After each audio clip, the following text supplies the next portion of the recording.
Begin with darkness that is not empty at all, but so full it cannot yet decide what it is.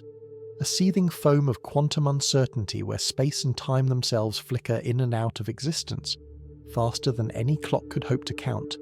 And then, with no drum roll and no witness, the universe as we know it detonates into being, not into pre-existing space, but dragging space along with it. An expanding storm of raw existence where temperatures soar beyond 10 million degrees and energies condense into particles and antiparticles that collide and annihilate in a furious dance, leaving behind a tiny imbalance, about one particle in every billion, that will become everything solid you have ever known, while gravity, that most patient of forces, is already imprinting its faint preferences on the chaos, nudging some regions slightly denser than others, carving the first invisible seeds of all future structure into the newborn fire, a fraction of a heartbeat after this beginning, when time can still be measured in trillionths of a second, the universe swells faster than light in an episode called inflation, not because anything moves through space too quickly, but because space itself stretches at a rate that makes speed an irrelevant notion, smoothing out primordial wrinkles yet amplifying the tiniest quantum jitters into vast frozen ripples of density, so that the pattern of random fluctuations in that earlier chaos becomes the blueprint for the entire cosmic web. And as inflation ends, the universe relaxes into a more measured expansion, still staggeringly fast yet slow enough for forces to differentiate, for the strong nuclear force to lock quarks into protons and neutrons, for the weak force to tip the balance between matter and antimatter, and for electromagnetism to start tracing the lines along which light will one day travel.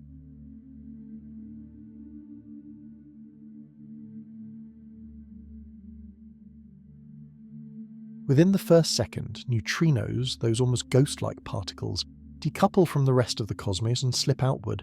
a silent flood of nearly non-interacting messengers carrying the earliest snapshot of conditions no instrument can now directly retrieve, while protons and neutrons, forged in the first microseconds, begin to negotiate their fates in the furnace of a universe that has cooled from impossibility to merely outrageous intensity, and between 3 and 20 minutes after the beginning, a delicate arithmetic known as primordial nucleosynthesis unfolds, allowing just enough time for deuterium nuclei to form and survive, for some of them to fuse into helium-4, and for traces of lithium and beryllium to appear, so that by the time the cosmic fireball has expanded and cooled past the threshold where fusion can continue, roughly 3/4 of all its baryonic mass is locked into hydrogen and nearly the rest into helium, with a sprinkle of heavier nuclei, while the vast majority of the newborn universe's energy is still riding on photons, a blinding radiation pressure that keeps matter and light tightly coupled in a scorching plasma. For hundreds of thousands of years, nothing like an atom can exist, because every time an electron tries to settle into orbit around a proton, an energetic photon crashes the party and rips it away again, so that the universe remains an opaque fog where light cannot travel far before scattering, where sound waves on scales larger than galaxies throb through the plasma as acoustic oscillations, compressing and rarefying regions in a way that will one day be immortalized as tiny temperature differences in the cosmic microwave background. And during this era, dark matter, whose nature remains hidden to every particle accelerator yet built, already behaves differently, ignoring the electromagnetic interactions that buffet normal matter and flowing instead as a cold, collisionless fluid that begins to fall into its own gravitational wells, forming invisible halos that act as scaffolding on which future galaxies will gather. Around 380,000 years after the beginning, the temperature of the expanding universe drops to about 3,000 degrees Kelvin, cool enough for electrons to combine with protons and helium nuclei and stay bound, an event known as recombination, though it is really the first combination. And with this union, the fog clears because photons, no longer scattering constantly off free electrons, are finally free to stream through space with almost no obstruction, turning the cosmos transparent in a vast, silent unveiling, while the glow of that last scattering surface races outward in all directions. In the interval between recombination and the ignition of the first stars, the universe enters a period often called the Cosmic Dark Ages, not because nothing is happening, but because no new visible light is being created, as baryonic matter, now in the form of neutral hydrogen and helium gas, falls slowly into the gravitational embrace of dark matter halos, condensing into filaments and nodes that trace the scaffold laid down by those ancient quantum fluctuations, while subtle, ultraviolet radiation from the very first collapsing clouds begins to nibble away at the neutral hydrogen, pre-ionizing some regions even before the first luminous sources switch on. And in these vast, quiet volumes, chemistry stirs for the first time as hydrogen molecules form, allowing gas to cool efficiently and collapse further, setting the stage for an event so transformative that later astronomers will call it the cosmic dawn. A few 100 million years after the beginning, in the densest pockets of this web, the very first stars ignite. And these are not modest suns like the one that will one day warm your planet, but stupendous short-lived titans, often hundreds of times the mass of the sun. Their interiors raging at temperatures and pressures high enough to forge the first heavy elements beyond helium, so that carbon, oxygen, nitrogen, silicon and iron begin to appear in their cores. And when these population 3 stars die, often as hyper-energetic pair instability supernovae, they blast these newborn elements into surrounding space, seeding their host halos with the raw material from which later generations of stars, planets, and eventually living cells will form, while the flood of ionizing ultraviolet photons they emit tears, electrons from hydrogen atoms across vast distances, gradually reionizing the intergalactic medium and turning the universe from a neutral gas back into a hot, thin plasma, but now one laced with complexity. As millions, then billions, of stars light up inside growing halos, small protogalaxies collide and merge, swirling into larger systems whose shapes, spiral, elliptical, irregular, reflect the violence of their histories, and in the cores of many of these young galaxies, extreme conditions funnel matter towards central gravitational traps that collapse into black holes, among the countless merging protogalaxies in a modest overdensity that will become the local group. One particular system gradually assembles that will one day be called the Milky Way, not as a single event but as a hierarchically grown city of stars, its halo enriched by the cannibalized remnants of dwarf galaxies, whose streams of stars still arcing through the halo today betray their ancient infall, while its disk forms as gas cools and settles into a rotating plane, birthing successive generations of stars in sprawling nebulae, where shock waves from earlier supernovae compress gas into new clumps. And somewhere in this still-forming spiral, about 9 billion years after the beginning, an unremarkable cloud of molecular gas begins to collapse within a spiral arm, its rotation and magnetic field shaping a flattened disk around a growing central protostar,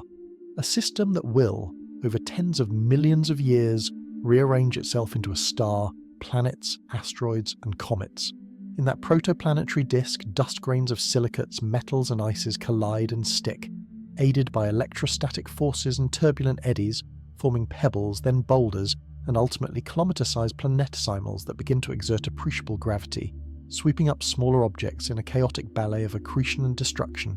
so that within a few million years, several embryonic planets, or protoplanets, share orbits in an uneasy truce, while closer to the central star, already fusing hydrogen into helium in its core and stabilizing as a G-type main sequence star, the heat drives volatile compounds outward, creating a compositional gradient, rocky bodies inward, icy bodies beyond a so-called snow line, and in this environment, repeated collisions and migrations lead to a final act of violence about 4.5 billion years ago, when a Mars-sized body usually called Theia slams into the young Earth, ejecting a spray of molten rock into orbit that coalesces into a large moon, whose gravitational pull will stabilize Earth's axial tilt and sculpt its tides, profoundly influencing the planet's future climate and biology.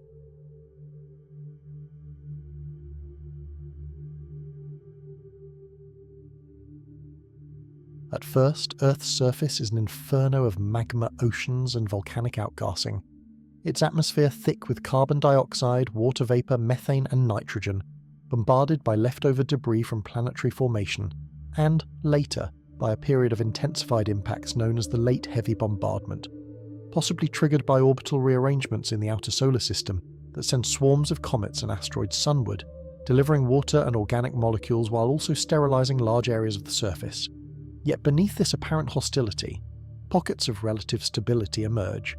In cooling crustal basins, hydrothermal vents on the ocean floor, and protected pores within minerals, where complex chemistry driven by gradients in temperature, pH, and redox potential begins to explore an almost infinite space of molecular possibilities, producing amino acids, nucleotides, lipid-like molecules, and countless other organics that will never be named. At some elusive moment during this geochemical experimentation, perhaps within a few 100 million years of Earth's formation, self-sustaining chemistry crosses a threshold and becomes life, not in a single miraculous leap, but as the gradual crystallization of a network of reactions that can store information, harness energy, and replicate with variation, whether through RNA molecules that can both encode and catalyze,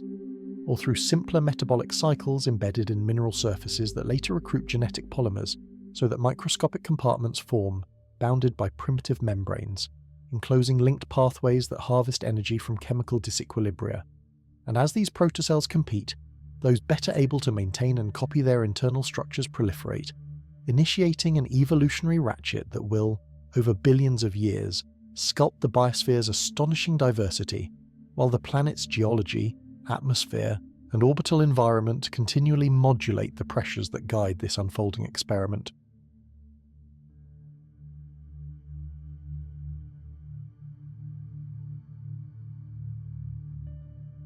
For 2 billion years or more, life on Earth remains exclusively microbial, invisible to any hypothetical external observer, yet world-changing in its impact, as cyanobacteria evolve the trick of oxygenic photosynthesis, using sunlight to split water and releasing molecular oxygen as a byproduct, which at first reacts with dissolved iron in the oceans, precipitating rust-coloured banded iron formations that will one day be quarried as ore, and only after these sinks saturate does oxygen begin to accumulate in the atmosphere, triggering the so-called Great Oxidation event about 2.4 billion years ago, which simultaneously opens new energetic possibilities for organisms able to harness oxygen's reactivity and imposes lethal stress on those adapted to anoxic conditions, leading to massive microbial die-offs and ecological reshuffling. While methane levels drop, planetary albedo increases, and Earth possibly plunges into one or more global glaciations that encase low latitudes in ice, a snowball Earth state from which recovery requires the slow outgassing of carbon dioxide from volcanoes over millions of years. Out of this microbial world arises a new kind of cell, the eukaryote, with internal compartments and a nucleus, arising not simply by mutation but by a radical act of cellular merger. When an archaeal host cell engulfs an aerobic bacterium that escapes digestion and becomes a permanent endosymbiont, the ancestor of mitochondria, conferring vastly greater energetic throughput per gene and enabling greater genomic complexity. And later, in some lineages, a second such partnership incorporates photosynthetic bacteria as chloroplasts, giving rise to algae and eventually plants, while eukaryotic cells adopt diverse forms, amoeboid, flagellated, filamentous, that set the stage for multicellularity, where cells specialize and cooperate, building bodies whose parts can perform distinct tasks, from nutrient transport to structural support to defense. And about 541 million years ago, during the Cambrian explosion, the fossil record suddenly blooms with recognizable animal body plans, including arthropods, mollusks, chordates, and others that will dominate marine ecosystems.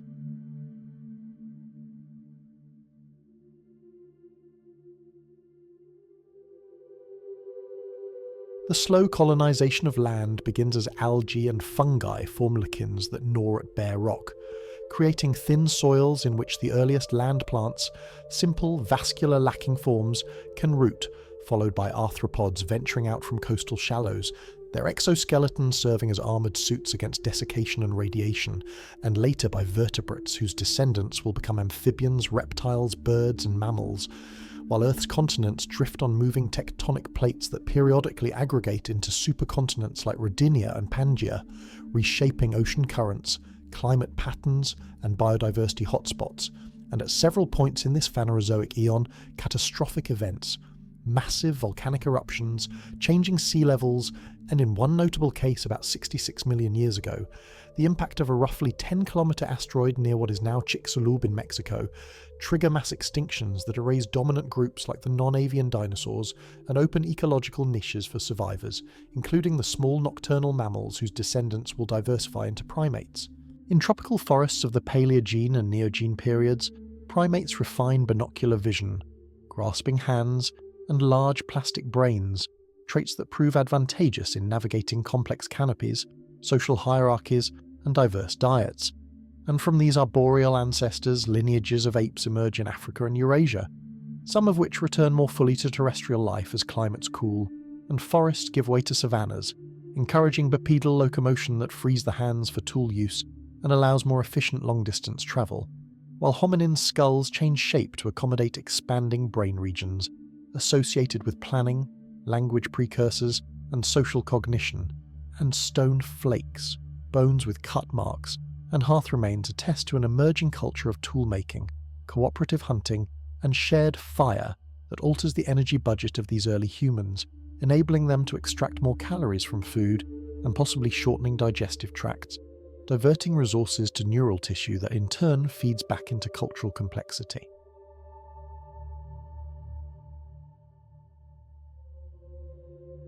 By the time anatomically modern Homo sapiens appears in Africa around 300,000 years ago, the night sky above is already essentially the sky you see today, with the same luminous band of the Milky Way arching overhead, the same constellations latent in the scatter of bright stars, the same bright planets wandering along the ecliptic, and the same occasional comets and meteors blazing unexpected paths. Yet, for these early humans, the sky is not a set of inert objects, but a living canopy of significant beings and events, woven into myths that encode social rules, seasons, and directions, so that constellations become ancestral animals, heroic hunters, or stern judges, and the rising of particular star clusters like the Pleiades becomes a calendar marker for migration, planting, or ceremony, while cave paintings and portable carvings hint at rituals tied to lunar cycles and solstices, and oral traditions, later recorded among indigenous cultures worldwide, preserve intricate star lore as part of a navigational and ethical framework. Sedentary societies emerge when some groups, particularly in the Fertile Crescent, the Nile Valley, the Indus Basin, and along the Yellow River, develop agriculture that supports dense populations and complex division of labour, allowing certain individuals to specialise not in hunting or farming, but in priesthood, administration, and record-keeping. And in these early civilizations, the sky becomes a state archive and a divine ledger, as Mesopotamian astronomer priests atop ziggurats carefully log the risings and settings of Venus, Jupiter, and fixed star groups on clay tablets like those of the MUL.APIN compendium, constructing schemes that associate planetary positions with the fate of kings and cities, while in Egypt, temple alignments with heliacal risings of Sirius help predict the Nile flood, and in the Indus and later Vedic traditions, elaborate rituals recited under specific lunar mansions or nakshatras embed astronomical timing into religious observance.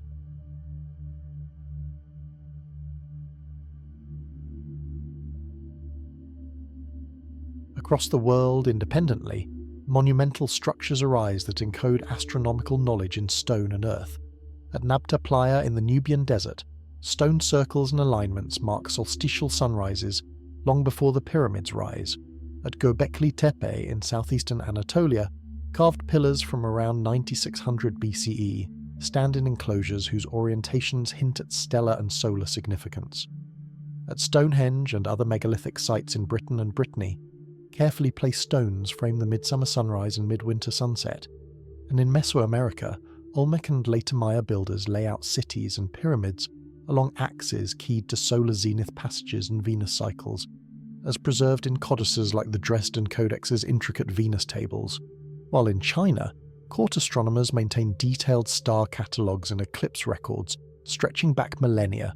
viewing celestial order as a reflection and mandate of terrestrial political harmony, and among Polynesian navigators, the dome of the sky becomes a compass rose, with mnemonic star paths enabling canoe voyages across thousands of kilometres of open ocean. Systems of thought about the universe crystallize into more formal cosmologies as writing, mathematics, and philosophy mature, so that in ancient Greece, thinkers like Thales, Anaximander, and later Pythagoras proposed that celestial phenomena might be governed by intelligible principles rather than the whims of gods, leading to models of spherical Earths, concentric crystalline spheres, and harmonic motions, while Aristarchus of Samos, in the 3rd century BCE, conjectures that Earth circles the Sun and attempts to measure the relative distances to the Sun and Moon,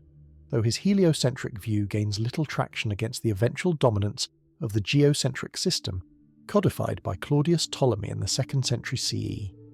whose Almagest, drawing on observations by Hipparchus and others, uses epicycles and deference to predict planetary positions with impressive empirical success,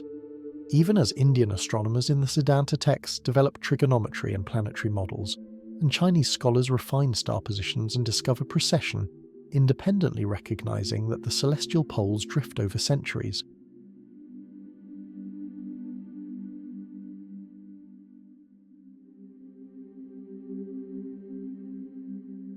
As the Roman world fragments and new empires and caliphates arise, the torch of systematic astronomy passes prominently through the Islamic Golden Age, where scholars in Baghdad's House of Wisdom translate Greek, Indian and Persian texts, critique and extend them, and build observatories like those at Baghdad, Damascus, Maragha, and later Samarkand, where astronomers such as al-Battani refine solar and lunar parameters. Ibn Yunus compiles thousands of precise solar observations, and Nasir al-Din al-Tusi develops geometric devices like the Tusi couple to generate linear motion from circular orbits, using them to propose alternatives to Ptolemy's problematic equant, while elsewhere, al-Biruni measures Earth's radius by clever trigonometry, al-Sufi catalogues and corrects star magnitudes, and describes the Andromeda little cloud. And Ibn al-Shatir in Damascus in the 14th century constructs a planetary model mathematically equivalent to that which Copernicus will later propose, though framed within a geocentric worldview, illustrating how ideas can arise in one context and be reborn centuries later in another. Medieval Europe, often caricatured as scientifically stagnant, in fact hosts monastic and cathedral schools that preserve and comment on astronomical texts, while cathedral builders embed solar calendars and meridian lines into church floors and walls to regulate liturgical time, and Jewish scholars across the Mediterranean develop calendrical astronomy to coordinate religious festivals. Yet only with the influx of translations from Arabic and Greek in the 12th and 13th centuries does a fuller technical corpus enter Latin Christendom, setting the stage for a series of challenges to Aristotelian Ptolemaic cosmology, and at the same time, Imperial China continues to maintain meticulous sky records, noting guest stars like the supernova of 1054 that will later be associated with the Crab Nebula, while in pre-Columbian America, Mayan, Mixtec and Aztec astronomer priests synchronize ritual cycles with solar and Venus periods, predicting eclipses and dating historical events with a precision that will astonish later epigraphers.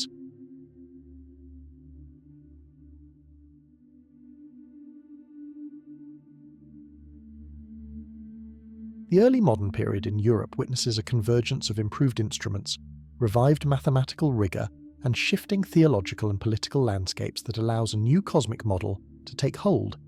beginning famously with Nicholas Copernicus, a canon and polymath who, drawing on Ptolemaic and Islamic predecessors, reorganises planetary motion around a stationary sun into revolutionibus orbium coelestium, simplifying some aspects of celestial mechanics but still relying on circles and epicycles. And it is Tycho Brahe, with his vast, naked-eye observational program at Uraniborg on the island of Hven, who amasses the precise positional data that Johannes Kepler will later analyse, discarding circles in favour of ellipses and formulating 3 quantitative laws that relate orbital shapes, areas swept, and periods, revealing that planets follow paths determined by a simple geometric rule, while in 1609, Galileo Galilei directs one of the first telescopes at the sky, discovering mountains on the Moon, sunspots, the phases of Venus, and the 4 large moons of Jupiter, empirical blows against an unblemished Earth-centred heaven. Isaac Newton, synthesizing Kepler's empirical laws, Galileo's dynamics, and his own innovations in calculus, articulates a universal law of gravitation that asserts every mass attracts every other with a force proportional to their masses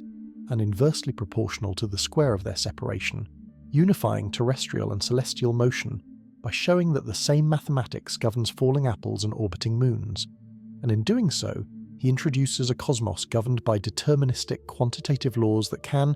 in principle, predict trajectories across vast distances and timescales, inspiring generations to treat the universe as a grand mechanical system, even as subsequent discoveries complicate this clockwork picture. Cometary orbits that extend far beyond known planets, nebulous patches that resist easy categorization as stellar clusters, and the spectral decomposition of sunlight and starlight into coloured lines by Joseph von Fraunhofer, who reveals that each chemical element leaves a distinct fingerprint in the light it emits or absorbs, enabling later astronomers like Cecilia Payne-Gaposchkin to deduce that stars are composed primarily of hydrogen and helium, not Earth-like rock or exotic ethers.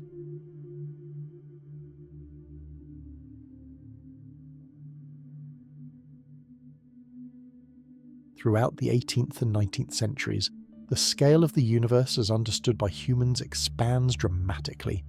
As William and Caroline Herschel conduct systematic star counts and deep sky surveys from their telescopes in England,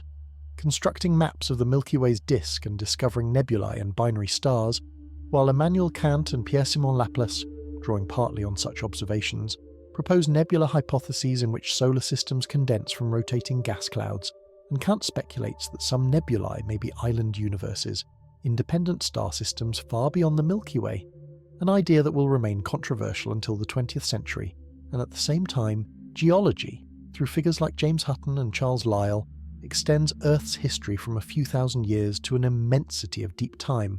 while Charles Darwin's theory of evolution by natural selection requires eons for life's branching tree, aligning biological history with a vast geologic and implicitly cosmic timeline, even as Lord Kelvin's calculations of Earth's cooling seem to place stricter bounds that will only be relaxed once radioactivity and stellar nuclear energy are understood. The fin de siècle period introduces new puzzles that signal cracks in the classical worldview. Michelson and Morley's famous interferometry experiment fails to detect the luminiferous ether once thought necessary for light waves to propagate. Hinting that the speed of light is invariant regardless of the observer's motion, Max Planck quantizes energy to solve black-body radiation anomalies, planting the seeds of quantum theory. And Henri Poincaré and Hendrik Lorentz develop mathematical transformations that keep Maxwell's equations invariant, all threads that Albert Einstein weaves into his 1905 special theory of relativity, which abolishes absolute time and space and binds them into spacetime, making the speed of light a cosmic speed limit, while a decade later he generalizes this to a theory of gravitation in which mass and energy tell spacetime how to curve, and curvature tells matter how to move, predicting phenomena like light bending around massive objects and the precession of Mercury's perihelion, and offering, for the first time, a framework in which the universe as a whole can be modelled dynamically.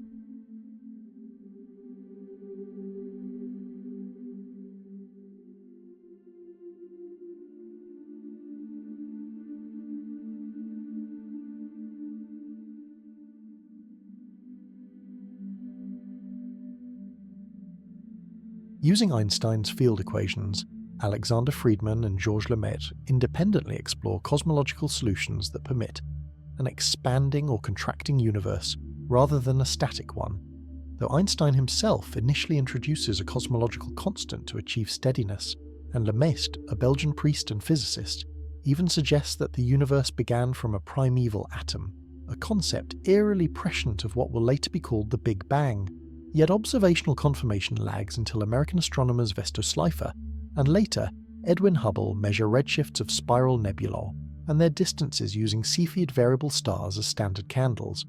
finding that most of these nebulae are not small local clouds but vast galaxies beyond the Milky Way, and that their recessional velocities increase with distance, implying a universe in expansion in line with Friedmann-Lemaitre models, while at the same time studies of stellar evolution by Arthur Eddington, Hans Bethe, and others reveal that stars shine by fusing hydrogen into helium and heavier elements, resolving a long-standing question about how they could radiate for billions of years. In the mid-20th century, debates rage between proponents of a time-limited evolving universe, whose early hot, dense phase will be labelled the Big Bang, and advocates of a steady-state model, notably Fred Hoyle, Hermann Bondi, and Thomas Gold, who propose continuous creation of matter to maintain constant density as the universe expands, and this intellectual contest drives refined observations and theoretical work, including the prediction by George Gamow, Ralph Alpha, and Robert Herman that a relic radiation from a hotter past should pervade space at a few degrees above absolute zero, and while their specific numerical estimate goes largely unnoticed, the phenomenon itself will be discovered serendipitously in 1965 when Arno Penzias and Robert Wilson, working with a microwave antenna in New Jersey, find an unexplained isotropic background hiss, later identified as the cosmic microwave background by teams led by Robert Dick and Jim Peebles, providing strong empirical support for a hot Big Bang and weakening the steady-state model, especially as radio surveys reveal an evolving population of distant radio galaxies and quasars, inconsistent with everlasting uniformity.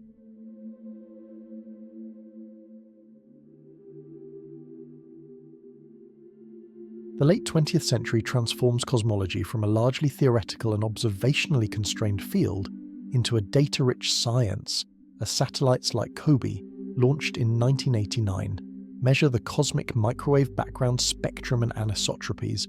confirming that it matches an almost perfect blackbody curve at 2.7225 Kelvin and revealing tiny temperature fluctuations at the level of tens of microkelvin, which trace the seeds of large-scale structure and validate models of gravitational instability,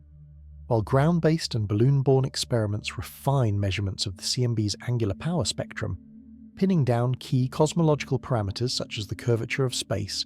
the baryon density, and the ratio of matter to radiation, and at the same time, surveys like the CFA Redshift Survey, the 2DEF Galaxy Redshift Survey, and later the Sloan Digital Sky Survey map millions of galaxies, exposing the filamentary cosmic web and baryon acoustic oscillations embedded in galaxy clustering, relics of primordial sound waves in the early universe, turning the entire cosmos into a laboratory where basic physics is tested. Dark matter, first hinted at by Fritz Zwicky's observations of galaxy cluster dynamics in the 1930s, and by Vera Rubin and Kent Ford's work on flat galaxy rotation curves in the 1970s,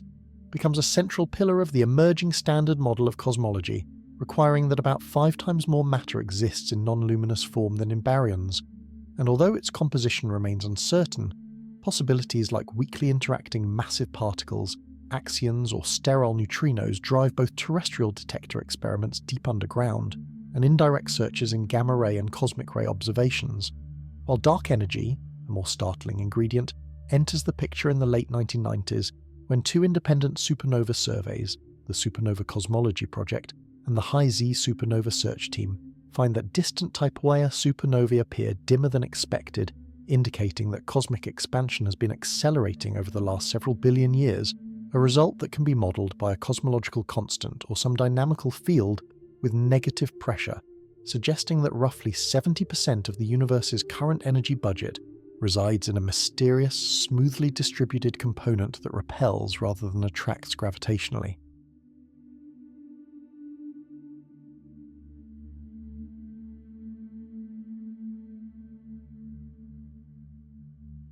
Parallel to these cosmological revolutions, a new era of planetary exploration unfolds, both within and beyond the solar system, as robotic probes visit every major planet and many moons, revealing landscapes from the sulphurous volcanoes of Io to the hydrocarbon lakes of Titan, and the subsurface oceans suspected beneath Europa and Enceladus, while in 1992, Alexander Wolszczan and Dale Frail announced the first confirmed exoplanets orbiting a pulsar, and in 1995, Michel Mayor and Didier Queloz detect 51 Pegasi b, the first known exoplanet around a Sun-like star, inaugurating an exoplanet boom that, aided by transit missions like Kepler and TESS, will reveal thousands of worlds, from hot Jupiters skimming stellar surfaces to Earth-sized planets in temperate zones. And atmospheric spectroscopy begins to probe some of their compositions, identifying water vapor, sodium, and even hints of carbon-containing molecules, seeding speculation about how common life-bearing planets might be in the galaxy, and inspiring the development of missions and telescopes aimed at detecting biosignatures such as oxygen, methane disequilibria, or technosignatures from extraterrestrial civilizations. Astrophysics also delves into extremes of gravity and density, as radio astronomers discover pulsars, rapidly rotating neutron stars emitting beams of radio waves, from which mass, radius, and spin constraints test nuclear physics under conditions unattainable on Earth, while X-ray and gamma-ray observatories like Chandra, XMM Newton, and Fermi observe accreting black holes, supernova remnants, and active galactic nuclei, illuminating feedback processes that regulate star formation in galaxies, and theoretical work on gravitational collapse, event horizons, and singularities, following the pioneering studies by Oppenheimer, Snyder, Penrose, and Hawking, merges with observations of stellar motions near the centre of the Milky Way to provide robust evidence for a supermassive black hole, Sagittarius A, whose mass is later measured with extraordinary precision by tracking stars like S2 in its tight relativistic orbit, while the Event Horizon Telescope, a global array of radio dishes using very long baseline interferometry, images the shadow of the black hole in M87 in 2019, revealing a bright photon ring encircling a dark interior consistent with general relativity's predictions.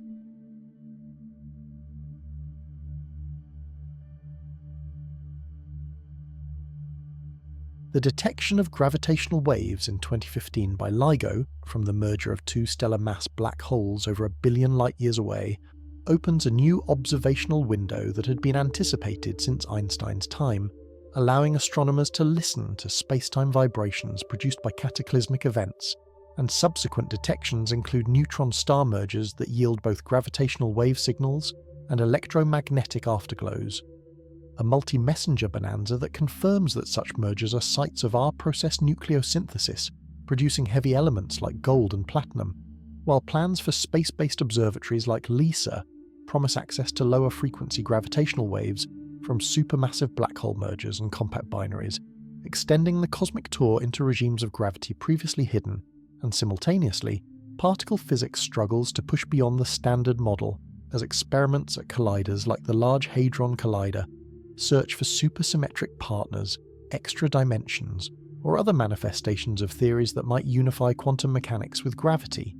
a quest that often returns scientists to cosmology, where phenomena like inflation, dark matter, and dark energy might encode signatures of deeper laws. The James Webb Space Telescope, launched in the early 21st century and positioned at the Sun-Earth L2 point,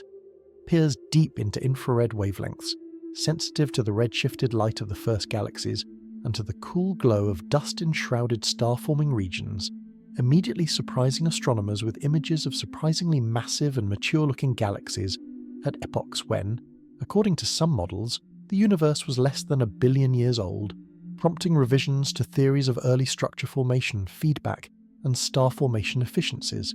And at the same time, Webb and other instruments conduct detailed spectroscopy of exoplanet atmospheres, detecting water, carbon dioxide, and sometimes hints of more complex chemistry, while surveys of protoplanetary disks, with facilities like ALMA, reveal rings, gaps, and spiral arms sculpted by young planets, illustrating planetary birth in real time, and interplanetary missions continue to sample comets, asteroids, and Martian rocks, searching for organic compounds, isotope ratios, or microfossils that might illuminate the pathways from chemistry to biology in multiple contexts. As the empirical picture fills in, philosophical and methodological questions proliferate.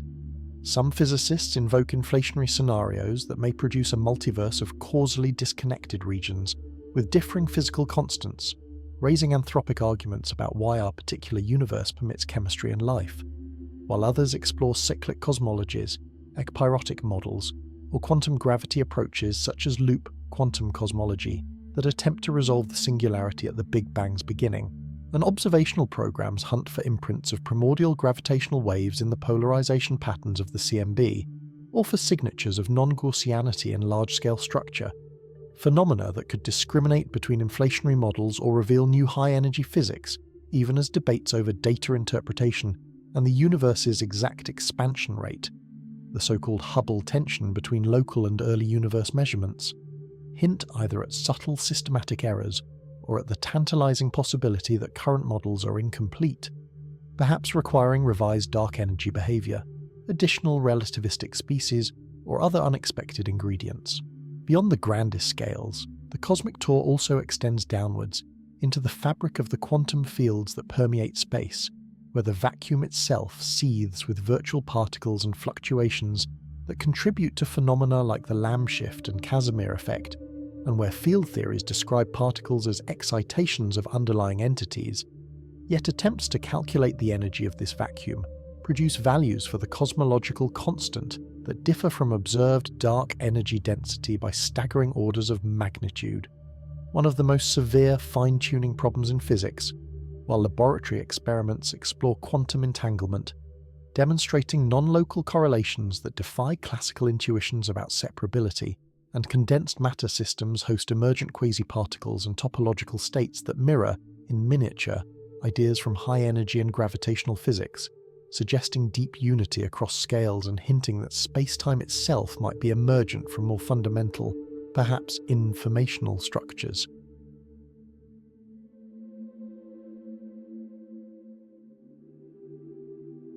Speculations about life elsewhere in the cosmos grow more grounded as astrobiology matures, combining insights from extremophile microbiology, planetary science, and stellar evolution to chart habitable zones around different types of stars and to consider alternative biochemistries that could function in high-pressure ice layers, methane lakes, or subsurface aquifers,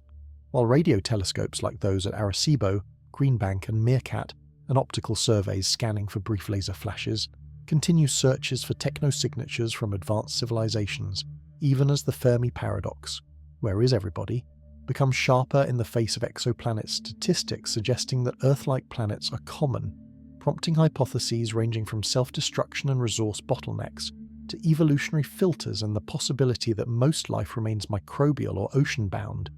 and human societies grapple with the implications of either answer: a lonely universe where conscious observers are rare or unique, or a crowded one where we have yet to recognize or interpret the signals. The narrative of the cosmos, though reconstructed through equations and observations, also intersects with stories, art, and meaning-making throughout human cultures, as poets, painters, and musicians translate astronomical discoveries into new metaphors and experiential vocabularies,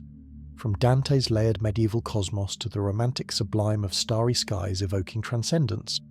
to modern works that incorporate nebular imagery, black hole analogies, or quantum indeterminacy, and religious traditions challenged and enriched by expanding cosmic scales, variously reinterpret creation stories, anthropocentric assumptions, and ultimate destinies, while public spectacles like total solar eclipses, meteor showers, and bright comets periodically restore visceral awareness of celestial dynamics,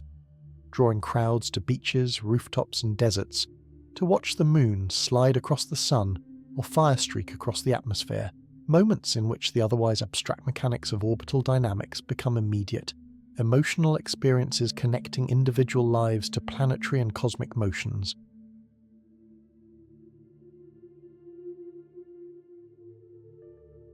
In the deep future, far beyond any currently existing civilization's planning horizon, astrophysical processes will continue to sculpt the universe. In about 5 billion years, the Sun will exhaust hydrogen in its core, expand into a red giant, engulfing or roasting the inner planets, and eventually shed its outer layers to form a planetary nebula around a cooling white dwarf, while by then, the Milky Way will likely have merged with the Andromeda Galaxy in a slow gravitational dance that begins in a few billion years, reshaping both disks into a more spheroidal galaxy, sometimes called Milkdromeda, populated by stars whose orbits will bear little resemblance to current patterns, although the vast interstellar gaps mean that individual stellar systems may remain relatively undisturbed, and as cosmic time stretches into tens and hundreds of billions of years, star formation will dwindle as gas supplies are consumed or heated, leaving a universe increasingly populated by long-lived red dwarfs, dim embers quietly burning through giga-years. On still grander timescales, if current models hold, most stars will eventually exhaust their nuclear fuel, leaving white dwarfs that slowly cool into black dwarfs, neutron stars that gradually spin down and lose their magnetospheric lighthouses, and black holes that dominate the mass budget. Yet even these seemingly eternal objects will, according to quantum field theory and curved spacetime, emit Hawking radiation that allows them to evaporate over inconceivably long durations, up to 10-100 years for the largest supermassive black holes, so that, if protons are unstable or decay over similarly immense spans, all baryonic matter may eventually disintegrate, leaving a universe of low-energy photons, neutrinos, gravitons, and perhaps stable dark matter particles dispersed across an ever-expanding cooling spacetime, approaching a heat death in which no free energy gradients remain to fuel ordered processes, though alternative scenarios such as phantom dark energy driving a big rip, or quantum gravitational effects triggering bounces or new inflations, remain subjects of ongoing inquiry.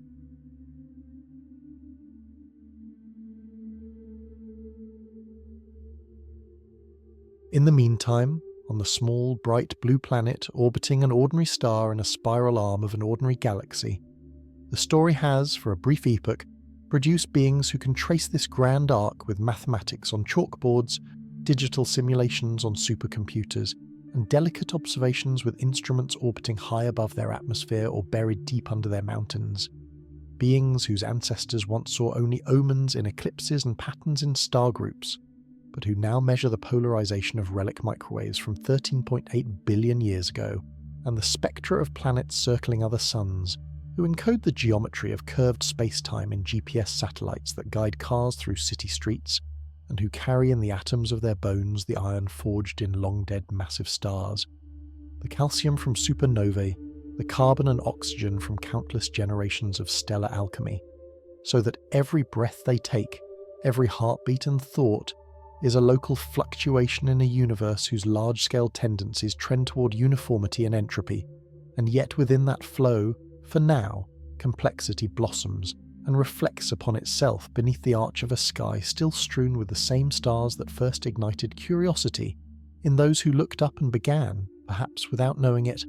the long winding journey of understanding that stretches from campfire myths to cosmic microwave backgrounds, from polished stone circles to space telescopes drifting in silent orbits far above the daylit side of the turning Earth.